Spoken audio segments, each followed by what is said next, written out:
Welcome on in, Eagles fans, to the No Huddle Show, episode 50 of our Philadelphia Eagles podcast right here on NJ.com. I'm Joe Giglio, joined as always by Elliot Shore-Parks and Mark Eckel. They cover the Eagles for NJ Advanced Media. They were down in Landover, Maryland on Sunday afternoon as the Eagles lose another game, 2 in a row now, 27-20, a loss to the Washington Redskins, dropping the Eagles now to 3-2 after a 3-0 start. Elliot, we'll start with you. Last week there was a lot of blame to go around. This week, similar but different. I mean, the Eagles, they were awful in a lot of facets of the game, and I think they certainly deserve to lose this game, probably by more than a touchdown, but it was a close game, and they drop it. Your thoughts as that one was playing out? Last week against the Detroit Lions, when we talked about who was to blame, I thought Doug Pederson was pretty low down the list on who was to blame for that loss to the Lions. This week he might be at the top. I mean, I know everyone's going to concentrate on Halapuli Vaitai, and we'll obviously talk about him later on, but it's Doug Pederson's fault that he's out there. And it was very clear from the beginning of the game that having Vaitai out there on the offensive line was going to really, be bad for this offense, that they were not going to be able to do what they've been able to do the first 3 weeks and the first 4 games with Vaitai out there. And what he did during the game in terms of trying to help Vaitai, he didn't do much in the first half. In the second half, after rewatching it, I think he tried to game plan a little bit to get Vaitai basically uninvolved in the play. He ran to an opposite side, or he rolled Wentz to the other side, or he would call a screen or something like that. But the mistake was made during the week when Pederson decided that Vaitai was the best option. I don't know what Vaitai was showing in practice, but it couldn't be. You would hope it was nothing close to what he showed against the Redskins. So I think this game was lost before it even started with the decision to go with Vaitai. And, obviously none of us knew how bad he would be. Yeah, Elliot, that was bad. Vaitai was bad from the beginning. The Eagles' offense seemingly was wrecked from the beginning of the game because of what Ryan Kerrigan was doing. And it felt like Carson Wentz was under pressure every single attempt, Mark. Your thoughts on that one and really Doug Pederson's role in what was a debacle of a game? Yeah, well, listen, Doug, I'm not going to defend Doug Pederson because there's a lot of reasons to rip Doug Pederson. But to say, what was his other option? Well, his other option was what he did in the preseason. We'll move Barber out to that. And how did that look? I mean, back in the preseason, I don't think they played very often together. Right, exactly. That's what I'm saying. So he looks every day, and he knows what he had. He's playing the hand he was dealt. I'm blaming above Doug Pederson. I'm blaming how the guy who put this roster together. They knew Lane Johnson was going to get suspended. This didn't come out yesterday. This came out. They knew it in August. They knew it in preseason. They just didn't know when, because Lane appealed and all that, and good for Lane. He tried to win. He lost. But, they knew this was coming. They decided to keep Vaitai and Josh Gordon or Dylan Gordon and Josh Andrews and all these guys on the roster. They could have gone out and gotten somebody else. They could have made other moves. They could have done anything they wanted to do. Maybe they can get Dennis Kelly back for Dorial Green-Beckham, because Green-Beckham ain't done a damn thing for this team.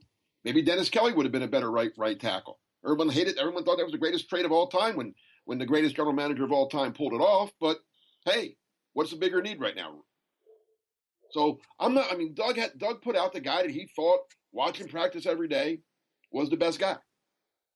Yeah, but I just find it. Well, I guess that's what I'm saying is I agree. Well, you're saying Doug doesn't know what he's watching. You're saying Doug right. can't. I'm saying right is what I'm saying. I'm saying clearly this was a poor evaluation. But I'm saying he played in the hand he was dealt. If you get a 6 and a 3, usually you fold, but you can't fold in the NFL, so you have to. I agree and this is something we talked about before the season, that the depth and really some of the starters, but mostly the depth on the offensive line is a problem. It's a huge problem. But I guess my point is, I don't know, but I find it very hard to believe Alan Barbie would have been worse yesterday. The combination of Alan Barbie and Wisniewski would have been worse yesterday than Vaitai. Probably not. Yesterday, probably not. It probably wouldn't have been worse. But you're asking Alan Barber, who's played one game at right tackle this decade, and Wisniewski, who hasn't played guard at all since his rookie year, to play two positions they're not used to playing, and you're hurting yourself at two positions. I still don't think that's the right move. I think the right move, again, and everybody hates this guy, but would Matt Tobin have been worse than Vaitai? Well, but look, going into this game, we both agreed that moving Barber out from guard to tackle wasn't the right call because it hurt you at two spots. Right. And obviously, it's easy to say after the fact what the right move to make was. But it's clear that starting Vaitai was not the right decision. And I agree that the roster is flawed on the offensive line. But Doug Pederson made, in my opinion, the wrong decision starting Vaitai. And now, obviously, again, like you said, it's easy to say that now. Yeah, well, I agree, but I agree, but that doesn't change the fact that he's still to blame. It was his. The point is, do you think Doug Pederson can evaluate talent? If that's the case, then that goes way deeper than just right tackle. Well, I don't want to say Doug Pederson can't evaluate talent on a large scale, but I think it's clear that if his main reason, and we're also assuming he made this decision. I mean, he is the head coach, but I'm assuming Stoutland had a lot to do with this. But Stoutland works for Pederson. No, I know. I'm just saying. I think Pederson is a guy that listens to his staff a lot. So if Stoutland said to Pederson, "I think this is the best move," I think Pederson would probably listen. But at the end of the day, it's he's the one that makes a decision, and the blame falls on him.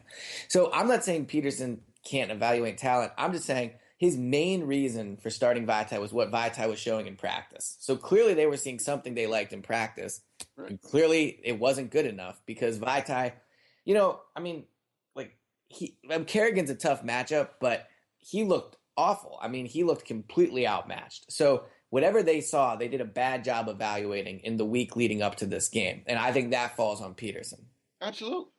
But what I'm saying is, all he could, I agree. I don't know who would have been. I mean, you're saying, "Well, Barber here and put Wisniewski or do this."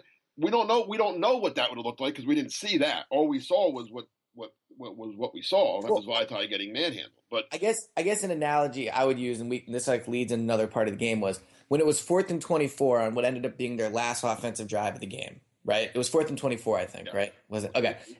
I thought punting was the right decision because the chances of completing a 4th and 24 play are very slim. But obviously, especially without Freddie Mitchell. Yes, yeah, exactly. Right. Yeah, I agree with both of you. That was the right call. So I wouldn't have called timeout to do it. But it ended up not being a good decision because they never got the ball back. Right. So although the chances were very slim beforehand of completing the play, clearly if he could do it again, he would go for it on 4th and 24. And I think if you could rewind to Sunday at 12 o'clock or whatever, or even last Tuesday, I think he would move Barber to the outside and put Wisniewski in. Well, you couldn't do it Sunday. You can't put Barber out there without playing him for. No, I know. I that's why I said the last Tuesday. But my point is, I think if Pederson could make the decision again, he wouldn't. Well, he gets to make it again. This wasn't the last game of the season. Right. No, I know. But we're talking about who's to blame for this loss to the Redskins, and I think it's more than that. Jim Schwartz and his defense is getting a big time pass here. I 100% agree. I 100% agree with you on that. But right, let's go to that. And I think that's a good point both of you are making. Jim Schwartz is getting a pass. Doug's getting blame here. But how much of this falls on Doug? I mean, all right, the decision we're talking about to start this show is the one everyone's talking about. Big V, how much he struggled, and Wentz is getting beat up because of it. But the game wasn't just lost. That kind of set the tone for it, and that was big. But again, 13 penalties. The defense was awful. I mean, I always struggle with this. And Mark, you've been around for a lot of different coach-coordinator relationships. Elliot, you just watched it with Chip and Billy Davis. Like, the defense plays poorly, and Doug Pederson doesn't get any blame for that. Like, that's all Jim Schwartz. Like, where does the blame fall on Doug? Because the team overall just didn't look like they were ready to play again to start the game. It's funny because me and Mark were debating this yesterday in the press box. I forget what player we were talking about. Why like Vinny Curry's. I forget what we were saying, but ultimately it's kind of again like the Vaitai decision. Mark was saying, and I don't know if you still feel this way, so I don't want to put words in your mouth, but Mark was saying that he thinks it falls on Pederson ultimately because he's the head coach. Right. Okay. But the point I was making was I think Jim Schwartz is to blame because I don't think Pederson has any say over the defense. I mean, I guess if he really felt strongly about something, he could put his foot down and tell Jim Schwartz he don't do it. But A, I don't think he does that, and B, I don't think that would go over well, and I don't think Schwartz is the type of guy that would react well to that. So I think whatever you see on the defense, 100% falls on Schwartz, in my opinion. Yeah, I agree. No, I think you misunderstood. I agree with what you just said. Yes, and And it's been that way a lot of places. Chip didn't let Billy Davis run it. Andy let Jim Johnson run it. When Jim was his coordinator. I don't think as much with McDermott and Juan Castillo, but Buddy Ryan let his offense coordinators run. That's just most places do that. Right. Mike Holmgren, who was a great head coach in Green Bay, let Fred Shermer run his D. He did. You do the don't just let me. But again, I think good head coaches, if they see something they don't like, or if they have a player that they think should be playing, they go to the coordinator. Hey, listen, we need to get this guy on the field more, or we need to get this guy off the field more. Whatever the case might be. But no, I think in this situation, let's be honest. Schwartz has a lot more NFL experience than Doug Pederson does as a coordinator, as a head coach, as everything. So this is a little bit of a unique situation in that the defensive coordinator has been around a lot more than the head coach. So let me ask you this: if Pederson goes up to Schwartz on the sideline yesterday and goes, I don't want to see Tulloch back in this game, right? I know he only played one snap yesterday. Yeah, just go along with that. Okay. Right. Pederson goes to Schwartz and says, don't do this. What you're doing, don't do it anymore. How do you think Schwartz reacts to that? He might not be happy, but that's his boss. Okay, right. But I'm saying, I don't think Schwartz reacts well to that, and I guess what I'm asking is, it depends on how he says it. If Pederson says, "Hey, Jim, listen, Tulloch's killing us out there. We got to do something different. You got to come up with something different here." I think, or maybe not a player, but what if Pederson says, "Jim, I think we should blitz more. Cousins, every time we blitz, they're not picking it up, and we're getting good results. Let's blitz a little more." I think we're okay. We'll blitz a little more. I guess my larger question is: do we think it's a problem? We've gotten a little bit off topic here, but do you think it's a problem if Pederson can't go to Schwartz? Yes. Okay. All right. Yes, I would think so. Boss. He's the boss. Right. He's got to be in charge of everything. Yes, he's the boss. I think it's great that some head coaches have aren't dictators and they have autonomy. They let. Like I said, all right, let's go back to Andy Reid, who Doug learned from. He let Jim Johnson. Andy, there were guys on defense sometimes we would ask Andy questions about. He didn't even know their names. Swear to God, I'm not making that up. Early on, we'd ask about a backup linebacker, and he would say, yeah, and he'd get his name wrong. That's how little he knew about what was going on defense. But I do think if like the example I gave, if Andy thought, hey, listen, we need to get, let's send Trotter on a blitz more. I think it was a good idea. I'll blitz Trotter. Whatever. He's still the head coach. Eventually, nobody keeps track of Jim Schwartz's record. As I'm saying, this is on Doug Pederson's. Well, and I guess so. No matter who we think is to blame for the defense, even though it seems like we all agree it's Jim Schwartz. Yeah, they've still been really bad the past 2 weeks. They haven't been ready to play. And don't tell me how great they played in the second half. It's too late. The first half. I agree, and they weren't even that good in the second half yesterday. They were better, but they still didn't play well enough to win. No. And they allowed that long run when the Eagles were trying to get the ball back on the last play or the last drive. And yeah, I think this is the second week in a row Jim Schwartz's defense has come out and been outcoached at the beginning, looked unprepared, and been very sloppy. And I think the number one problem with this defense in the past 2 games is tackling. In the first 3 games, they were a very strong tackling team. If they, on screen plays and things like that, they were making the tackle when it was there to be made. And, small plays weren't turning into big ones. That has not been the case the past 2 weeks. Against the Lions, it was bad, but against the Redskins, it was atrocious. Connor Barwin was missing tackles. Nigel Bradham was missing tackles. It was bad, and you saw it because a lot of small plays turned into big ones. So going forward, they're going to have to improve as a tackling team. In some ways, that falls on Schwartz, but that's also slightly personnel. Schwartz can't go out there and make the tackle for him. Let's attack each 3 of the worrisome areas right now. We have offense, we have defense, we have the penalties, and then we could kind of look forward. Let's start with the defense because you're touching on that, Elliot. I think a part of the problem is early in the season, it felt like the defensive line was playing so well. They were kind of making things easy on the other waves of the defense. To me, the defensive line, you mentioned Connor Barwin. He's invisible out there. I don't think Fletcher Cox was credited with a tackle on Sunday. If they're not wrecking the game, I think it kind of exposes that the guys behind them, especially the linebackers, they're not that great. They'll miss tackles. When there's open space, they're not they're not flowing to the ball and getting to the ball carrier. To me, the defense is a worry because although the game was close through the score yesterday, I mean, they were blown out. I mean, the Redskins dominated that football game. How worried, Elliot, should we be about the defense as we move forward? Because this was supposed to be the strength of the team. It's a tough question. I mean, the Benny Logan injury, obviously, and it's Monday morning, and I guess some of the initial reports are that he might not play next week, or he might be out a little bit of time with the groin strain.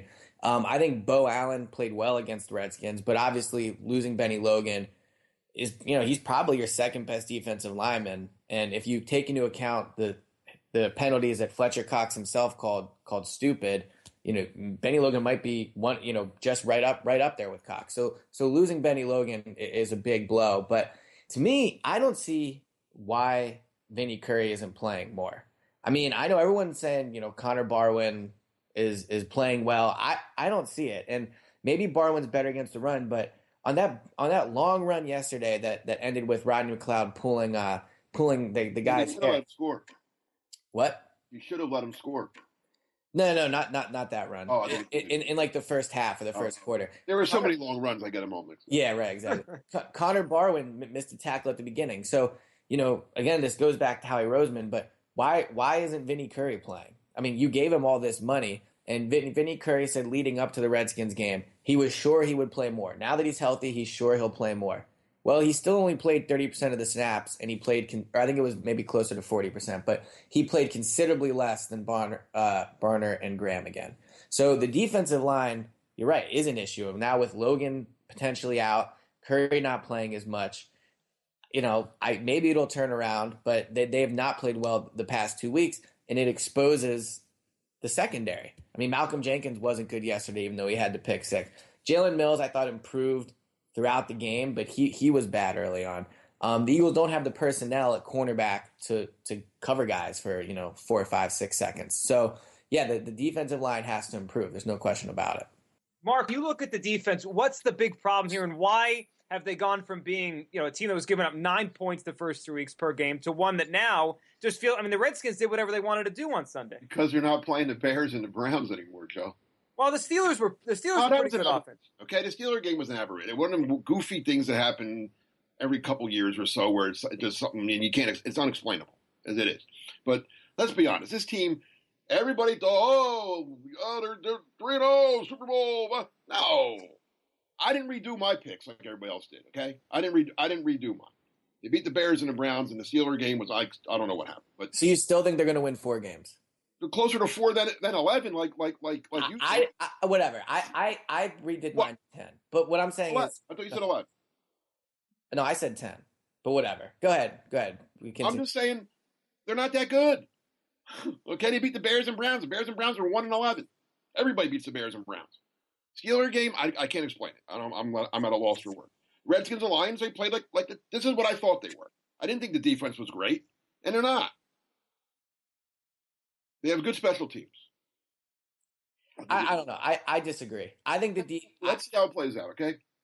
Yeah, no, you're right. There's still a ton of time. I mean, 10 games to be played. I think the defense is better than they've shown the past 2 weeks, in my opinion. I think that. Why? Well, because all right, we both agree Fletcher Cox obviously very good player, but he can't keep having these dumb penalties. We'll get into the penalties, which are just, I mean, and especially him, right? Like, of all the players to get those kind of penalties, and what do you call it, a dumbass penalty? It is a dumbass penalty. And they're huge penalties. I'll give him credit for admitting it, yeah, but I mean, still can't do it. The penalties cost, I mean, a lot of things cost them the wins the past 2 weeks. But yesterday, that penalty, it turned it from it gave up a touchdown, they lost by 7 points. The week before, the penalty gave up a touchdown, they lost by 1 point. So clearly these penalties are huge. And to get that from your supposedly best player on defense, and he is, but it is big. But I guess what I'm saying is if Fletcher Cox doesn't have these big 2 penalties, I think the defense can still. And if they don't bring a kickoff back for a touchdown and an interception back for a touchdown, it's a blowout. Yeah, but they did. But and so did Fletcher Cox. If right. You're using ifs, I'll use ifs. No. I guess what I'm saying is I think the defense can be the unit they were the first 3 games. Yeah, if they keep playing the Bears and Browns back on the schedule, they'll be real good. But I don't think they played them. But I don't think. I think the defensive line has talent on it, and I think they have to play better. But I think they can play better than they have the past 2 weeks. I don't So think Brandon Graham can play any better than Brandon Graham was playing way over his head the first 3 games. Way over. yeah, he was averaging a sack a game. Way over his head. Then he went Yeah. out, ripped Rutgers, and he was invisible. Don't rip Rutgers. Don't rip Rutgers, and don't mess with NJ.com. That's the lesson here. So, all right, so the defense has gone from being, for the 3 weeks, one of the best in the NFL for whatever reason, to now, I mean, even the game last week, I didn't think they were bad because the first half they were not good. They're not great. This is not a great defense. I'm sorry. It's certainly well, I mean, based on yesterday, and we're doing this on a Monday, it's not a great defense because they got shredded by the Redskins. I mean, shredded. They gave basically 500 yards and over 200 on the ground. It was a bad day. It was exacerbated by the penalties. Let's talk about those because, all right, everyone last week, or maybe not everyone, but most fans wanted to get on Pete Morelli and his crew, and I understand it because they were bad. And on Sunday against the Redskins here, there might have been 2 or 3 questionable calls that people debated on. But for the most part, this week, this wasn't on the referees. This is the Eagles getting penalties here. This is now, that was 13 yesterday, 14 the week before. They're on pace for over 150 penalties. I think it's 3 straight weeks with double digit. I mean, it's getting ridiculous, Elliot, that every single week they have double-digit penalties. I mean, they won't win games if this continues. No, and yesterday in the locker room, Malcolm Jenkins said, against the line, I'm paraphrasing here. I want to make sure I say I'm paraphrasing when I'm talking about Malcolm Jenkins. But he said against the Lions that he thought it was a mixture of bad calls with sloppy play. He was clear against the Redskins. He felt it was more just sloppy play. He didn't think there were any egregious calls. I personally disagree. I thought the push in the back on Wendell Smallwood that negated a big third down thing wasn't a good call. But the point is, if you're penalized 27 times in 2 weeks, a lot of fans are saying, oh, they're getting ripped. The refs aren't doing a good job. Yeah, if it was 1 call a week, maybe I would agree with you on that. But you get 27 penalties in 2 weeks, and that's your fault. That's the team's fault. That's not the refs. They've been sloppy. I mean, we talked about the Fletcher Cox penalties. Those were both stupid penalties. There's been more off the top of my head. So, yes, the refs haven't gotten every single of the 27 calls right. There's probably been some calls that weren't called that the Eagles maybe should have gotten. But overall, the Eagles can't blame the refs for the past 2 losses. They've been a sloppy football team. Mark, what's going on here with the penalties? And do you think this is something that is just an anomaly, or like why so many penalties? Is this discipline? Why do you get so many penalties? This is an undisciplined team they're undisciplined because their coaches are undisciplined. Right now the Eagles are they're the 3rd most penalized team in the league right now with 49, but they've only played 5 games. Oakland with 52 and the Rams with 50 have played 6 games. So really, the Eagles are the most penalized team in the league if you go by per game.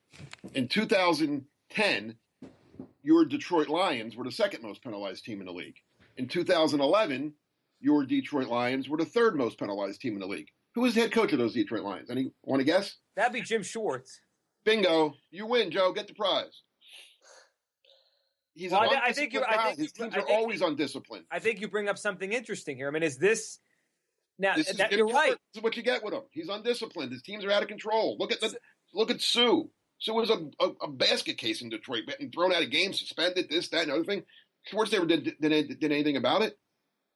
To me, it's a reason to worry, right? Because that's a track record of Jim Schwartz defenses. Now, the offensive penalties, that's a different story. But the defensive penalties, I mean, Elliot, do you think this is something the Eagles fans should worry about? Because as Mark said there, that this is what the Lions did when Jim Schwartz was there, and it looks like it's carried over here. Yeah, I mean, it's hard to argue with what Echo just said there. I mean, maybe facts. I'm sorry. I know that's what I'm saying. I don't mean to bring facts into it. It's hard for me to argue that, but I mean, they weren't undisciplined the first 3 weeks. So they had penalties in those games too. Yeah, they did. I remember writing during the bye week when I did a thing on what they're 3-0 and the world's in a great place, but there's some things they got to fix. Penalties was one of them. They did have penalties those first 3 games. I guess maybe they didn't overshadowed because they were playing the Browns and the Bears. Well, and the Steelers. And I know. I'm just saying. Outer space. Yeah. I guess overall, they had 7 penalties against the Browns. Go ahead. And they only had 5 against the Bears. All right, so that's bad. They had 10 against the Steelers.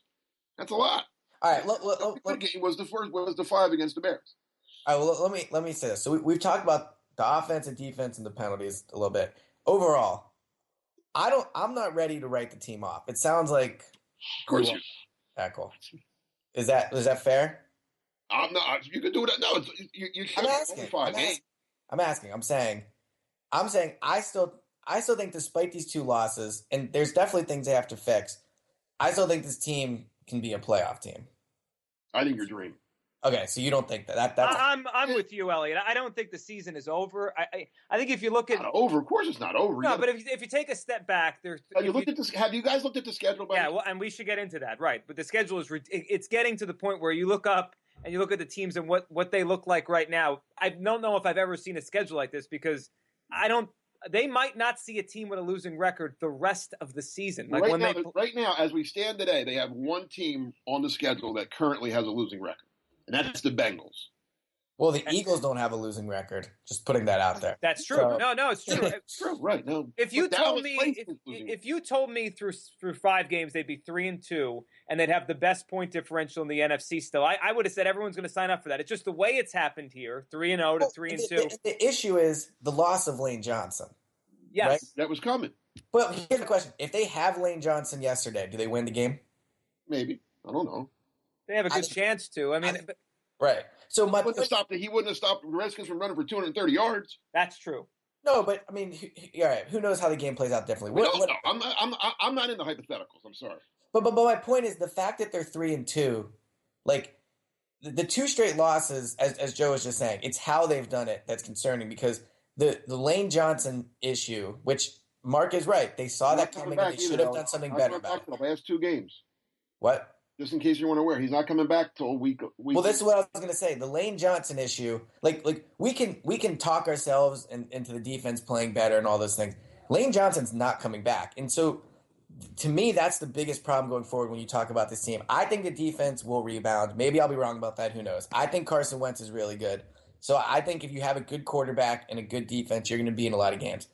The Lane Johnson issue is a major issue when you talk about this team going forward and whether or not they can compete, in my opinion. No, it is. And how do they fix it? I mean, Doug, after the game, and then I believe this morning as well, we're doing this on a Monday morning, reiterated that Big V's still his guy. I mean, he has the right to change his mind anytime. He's a warrior, Joe. He's a warrior. Well, he could be a warrior. He could be whatever he wants to be. I'd rather have Steph Curry if I'm getting warriors. Can't do any worse. No, he can't. So he can play guard. He's very good at that. Yeah, he's the MVP at that. And I mean, when we look forward with the Eagles, can they survive this? And I think part of it is how good Lane. Like, it's not just that Big V was bad, which he was, but Lane Johnson's really good. I think we said it last week. You know, he might be the second best player on the entire offense, even though he's a right tackle. That's what he is. I mean, Elliot, do you think they can survive this, whether it be with Big V, whether it be scheming around it, whether it be a change, or is this going to derail the season? I think they have to go out and trade for somebody. And I'm not saying, I know you're going to have to pay a premium to get somebody at this point. Find a team that is not going anywhere and get yourself a quality tackle. Because Joe Thomas? Yeah, Joe Thomas. I think that would be, if they can do it. And here's why. Cap? Well, I think it would work under the cap. Sure. Cap room. The cap can be manipulated. The Eagles, Howie Roseman is good at that. If Howie's good at anything, it's manipulating the cap. Oh, yeah, he's the best. He's great at the roster, too. Well, I actually wanted to talk about that after I make this point. But this is, if like everyone says, what would you have to give up to get a player of Joe Thomas's quality? Maybe not Joe Thomas specifically. Even if you have to give up a second-round pick or something like that, I'm strongly considering it. Because if you're the Eagles, two things. One, Lane Johnson's a major question mark going forward. Because if he gets another suspension, he's out 2 years. So I don't know if you can build around him anymore. 2, Jason Peters probably isn't here next year. And it's very clear looking at this team that they have nobody in the pipeline that could be a long-term answer. So you're going to have to go out this offseason and sign somebody or use your first-round pick on a tackle and just hope he's really good. So if you trade for somebody now, it helps you in 2 ways, or 3 ways, I guess. One, it helps you this season because I still think this team could be a playoff team this season. And I think making the playoffs would be a very good thing for this team now that they're starting Carson Wentz. If Bradford was still here, I could make the argument, just let him get beat up for the next 9 games because he's not going to be here anyway. But the most important thing that this team has going for right now is Carson Wentz. And we've seen over history what playing a rookie quarterback behind a bad offensive line can do to him. I think Wentz is very good, but if he gets beat up these next 9 games, who knows what type of impact that has on him, A, his development, and God forbid if you're the Eagles, Vaitai misses a tackle and Wentz tears his ACL or something. I mean, I know I'm not the biggest Bradford guy, but I don't think there's much disputing that Bradford's injuries have derailed his career. So, you got to protect Wentz, and you can't protect him behind this offensive line. So if I'm Howie Roseman, I'm going out and I'm trying to trade for somebody ASAP because it helps me in the long run, which justifies giving up potentially a pretty good asset. And two, it helps me right now. So I don't think the answer is on the roster. I think they have to go out and do something about it. Mark, how do you fix this? Can they fix it, or is this going to derail the season? I don't think you can. I think you have what you have. I mean, it's easy for Elliott to say, "Oh yeah, go trade." Other teams don't. Offensive linemen are hard to find. I remember when Lane first got suspended, or when he got suspended, when word got out that he was going to be suspended, I called around and I said, "Hey, are there any tackles available? Is there anybody on the street that any free agents still out there?" I was told no. If there was anybody who was out there, he'd be signed. Well, certainly there isn't anybody out there now. So forget any bum out there that I agree with you on that. All right, now trade. Okay, you're going to overpay for anybody, just like the Vikings overpaid for Sam Bradford because you're the desperate team. Right. The other team has all the leverage. But also, I asked that. I said, well, is there anybody that a team could, maybe that might want to trade? And I was told people don't trade good offensive linemen. There aren't that many. Like there are especially tackles, guard, center, maybe tackles. They're a premium. They're like quarterbacks. I mean, you don't give those guys away. How many teams have two good ones even? So it's hard to get a good tackle, right? Sorry, I'm sorry to interrupt. I agree that it's going to be hard to go out and get one. My point though is I think this is an issue that can only be solved by trying to trade for one. And if I'm the Eagles, I'm willing to pay that premium if you can find a team willing to do it. Right, you got to find the team and the player. And well, let me ask you this. All right, so let's say I'm just going to keep using Joe Thomas as an example. Let's say the Browns say they'll trade you Joe Thomas, but it comes at a premium. So you got to give up, I don't know, a second-round pick, 2 second-round picks, one this year, one next year. Like overall, as a general school of thought, would you be okay with trading with paying a premium for a tackle right now, or is that something you wouldn't do? I don't. You know me. I don't mind paying for something good. So yeah, if I could get Joe Thomas, I'll pay the price. Would you overpay? You have to overpay. That's what I'm saying, right? Yeah. But my point is, if Sam Bradford was this team's quarterback right now, right, I would say no. Just deal with this in the offseason. Don't overpay now, whatever, right? So my question to you is, does the fact that Wentz is in there, does that change? Like, does that alter your opinion on what they should do? A little bit, yeah, because like you said, the last thing you want. I don't want Sam Bradford to get. I don't want anybody. I don't want any of my guys to get hurt. Well, obviously, I don't want them to get hurt. But I guess. I don't want, like you used the comparison. That was a good one. That you don't want Wentz to become. And I've seen this. Like Browning, the name that comes to mind for Jets fans back in the day is Browning Nagel, who was a pretty good college quarterback, a high second-round pick, maybe low first-round pick. I forget. High second-round pick, I think he was. And he got beat up beyond belief as a rookie. They put him in there too soon. He got beat up, and he was never the same. The other one is David Carr, the number 1 overall pick by the Houston Texans, and he got beat up, and he was never more than a backup after that. I mean, and I think Carson Wentz is more talented than both of those guys, but hey, the last thing this team needs is Carson Wentz to anything bad to happen to Carson Wentz, physically or mentally or emotionally or anything else. He's the ticket to the future. And so I think it was you that said, was it you or I don't know, maybe it might have been Matt that said, they could just put Chase Daniel out there from here until they fix the line. Yeah, or just sign someone off. Hey, put Tebow back there next week against the Vikings. I mean, if you can convince him to stop. He'd be hitting home runs and stuff. I know, right? Yeah, but so another point I wanted to make, we talk about, the construction of the team and all this, and I'm sure you'll love this point, Mark. But let's talk about Howie Roseman's offseason real quick. Because yesterday during the game, I tweeted I thought Nigel Bradham was the best linebacker on the team. And I think up until yesterday, you could have made that argument. Oh, yeah. I don't think without doubt. And Joe tweeted to me, which was a good point at the time, another good signing by Howie Roseman. And I think the Nigel Bradham signing was a good one. But let's overlook the fact that he's been arrested twice. Yeah, but I still think if I think if you he might be a dope, but he's a good player. Yeah, right. I think if you could do that, do that deal again, he might go to jail. He still might go to jail. If he gets right? Okay, but as of right now, I think that was a good signing. Like I said, if you overlooked the arrest, go ahead. Right. But even that one has its flaws. But okay, Lane Johnson. Arrested. Okay. Lane Johnson paid him to be the fourth highest left tackle in the game and the highest paid right tackle. He suspended 10 games, and obviously that signing ended up not being a good one. Can we agree with that? Hard to argue. Okay. I mean, he's out for 10 games, and he's one more suspension away from a 2-year ban. Right. Yeah, not good. Vinny Curry, right? Yep. Who I think can play, but isn't playing, and is not, right? He's the second highest paid defensive lineman on the team and plays the fifth most. That one, as of now, not a good deal. Scratching my head on that one. Yep. Zach Ertz, right? Yep. Who I like, but I like all these guys. They're nice guys. Go ahead. No, but I'm saying as a player, I think he's a good player. He's okay. Had a big drop yesterday, right? Yep. And they're not scheming. But he caught one pass. Come on, he caught one pass. Yeah, but and this is a larger point is they're not scheming to get him the ball. I agree he's not making plays when given the opportunity. He's made some plays, he's dropped others. But he said yesterday, and whatever, this is him at his word, right?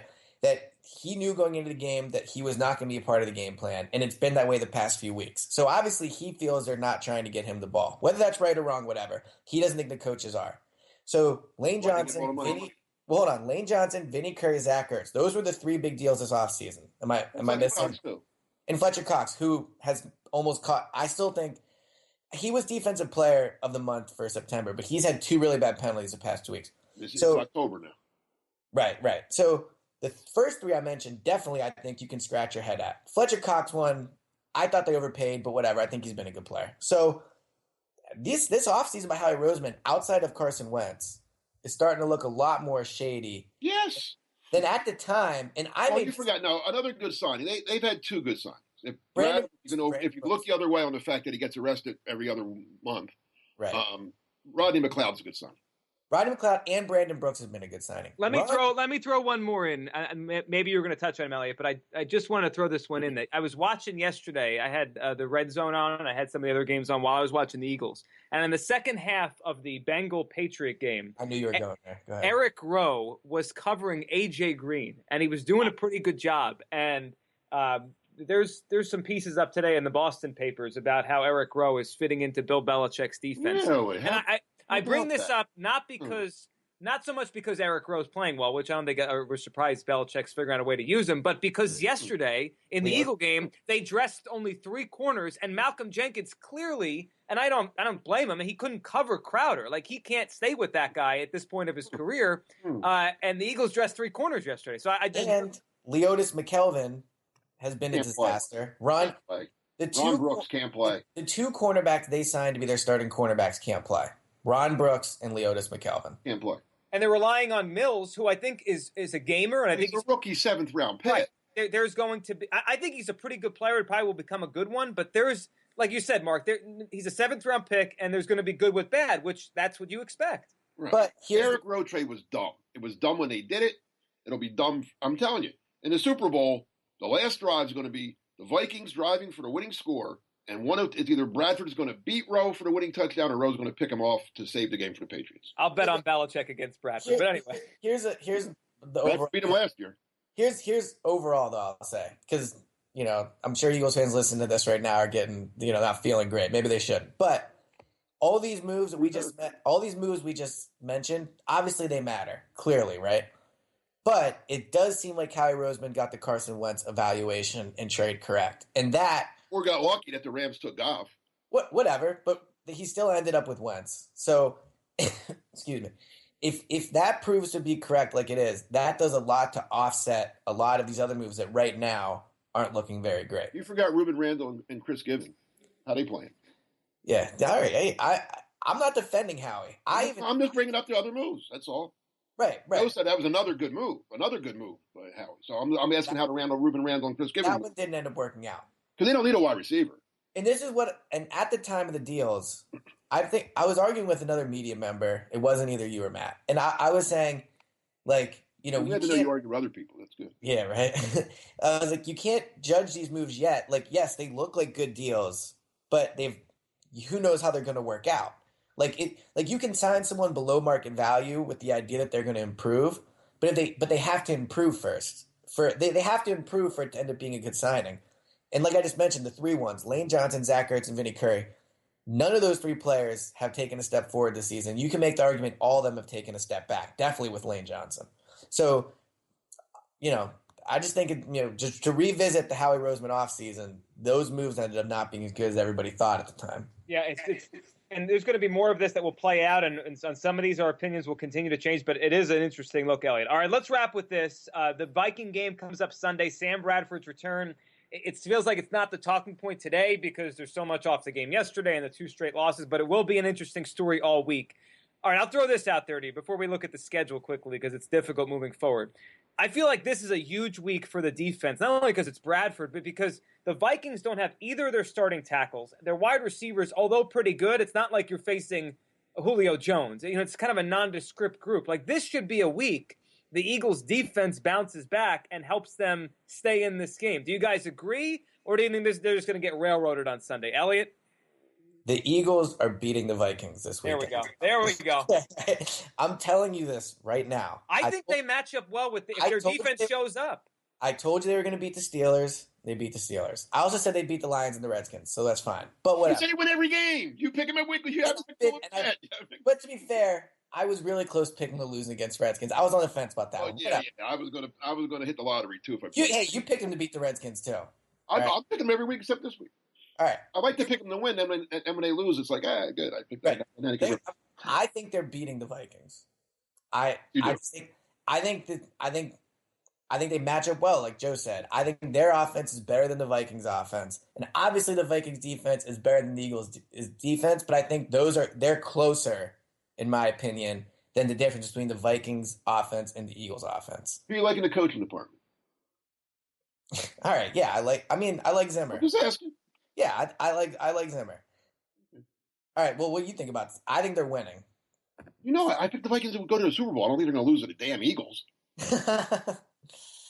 All right, so we're torn on this one. Joe? All right, I think they can – right now it's hard to pick them to win, but I do think if their defense shows up, they have a good chance because I just think that Viking offense is just – I don't know how they're doing it. It feels like smoke and mirrors, and we'll see if the Eagles defense shows up and keeps them in the game. Offensively – they might have trouble keeping Carson Wentz alive out there. Last one quickly.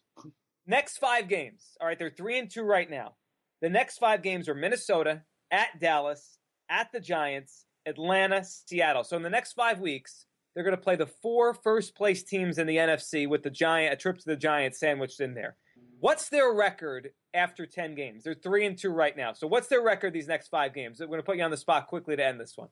5-5. Right, would that add up? I can't. If they go 2-3, they're 5-5. I like to take things one game at a time, Joe. But I'll play along with you. 4-6. So they go 1-4. They might lose them all. They won't be favored in any of them. No, they won't be favored. They might not be favored again this year. Well, I don't know. They could be favored against the Falcons. I mean, sure, if they win the next 3. Have you seen the Falcons have won the last 2 weeks? Okay, yeah, but I'm saying if the Eagles, but my point is, if the Eagles beat the Vikings and the Cowboys the next 2 weeks, I'm just saying you have no idea what the situation is. Oh, Elliot, I love your optimism. I'm just saying, to say they won't be favored, the Falcons traditionally collapse in the second half of the season. It's in Philadelphia. Yeah. Okay. We know this. They're not favored this week, and if they pull off an upset, it will change the conversation, obviously, again for next week. We'll be back then. The Eagles are 3-2, and the conversation has certainly changed. Elliot, as always, thanks for doing this. No problem. Talk to you guys soon. Thanks, Mark. Yeah, I got to go book my flight to Houston for the Super Bowl. Yeah, there you go. Elliot's got me all worked up. We'll do a live podcast from the Super Bowl. All right, everyone. Thank you for listening to episode 50 of the No Huddle Show. You can always subscribe on iTunes and anywhere you listen to podcasts. We'll be back next week right here on NJ.com.